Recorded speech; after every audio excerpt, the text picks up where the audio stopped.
যে আমাদের আল্লাহর কাছে শুকরিয়া জানাতে চাই যে বাংলাদেশের একজন বড় শত্রু যিনি বাংলাদেশের একটা বিশাল ক্ষতি করেছেন একটা বিরাট পদে থেকে, এবং সেই পদ থেকে তিনি বাংলাদেশের ভাগ্য নির্ধারণ করার একটা ব্যাপারে দায়িত্ব ছিলেন।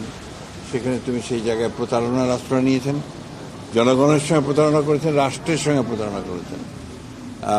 সাবেক বিচারপতি খায়রুল হক সাহেব তিনি এই তত্ত্বাবধায়ক সরকারের ব্যাপারে যে রায় দিয়েছিলেন, শর্ট যে রায় দিয়েছিলেন সেটা, এবং তার পরবর্তীকালে সেটা যে আপনার পূর্ণাঙ্গ যে রায় মধ্যে আকাশ আর পাতাল তফাৎ ছিল, এবং সেই যে রায়টা তিনি শর্ট দিয়েছিলেন সেটাও আমরা মনে করি যে এই রাষ্ট্রের বিরুদ্ধে গেছে। বিলম্বে হলেও যে এতদিন পরে তার বিরুদ্ধে যে ব্যবস্থা গ্রহণ করেছে সরকার, সেজন্য সরকারকে আন্তরিক ধন্যবাদ জানাচ্ছি। এবং সঠিকভাবে তার তদন্ত হবে সব বিষয়গুলোর, এবং তার সঠিকভাবে তার বিচার কার্য সম্পাদন হবে, সেটাই আমরা আশা করি।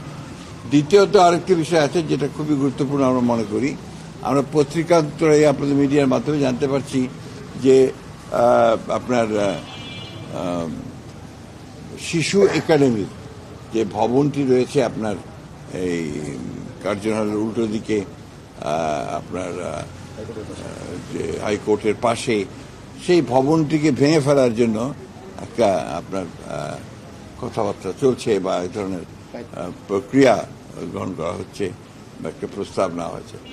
আমরা এটার বিরোধিতা করি, এবং শুধু বিরোধিতা করি এই কারণে যে এটা আপনার শিশুদের একটি বাংলাদেশের প্রতিষ্ঠান, সরকারের প্রতিষ্ঠান, যেটা দিয়ে শিশুদের বিভিন্ন রকমের তাদের যে গঠন, তাদের বেড়ে ওঠা, তাদের মন মানসিকতা তৈরি করা, তাদের এক্সট্রা কারিকুলার অ্যাক্টিভিটিস তৈরি করা, এই সব কিছুর ব্যাপারে আপনাকে এটাকে নেওয়ার জন্য শহীদ প্রেসিডেন্ট জিয়াউর রহমান সাহেব এটার উদ্যোগটা নিয়েছিলেন, এবং তিনি প্রথম এই শিশু একাডেমি তিনি নির্মাণ করেছিলেন, এবং এটা সারা বাংলাদেশেই এর ব্রাঞ্চ আছে।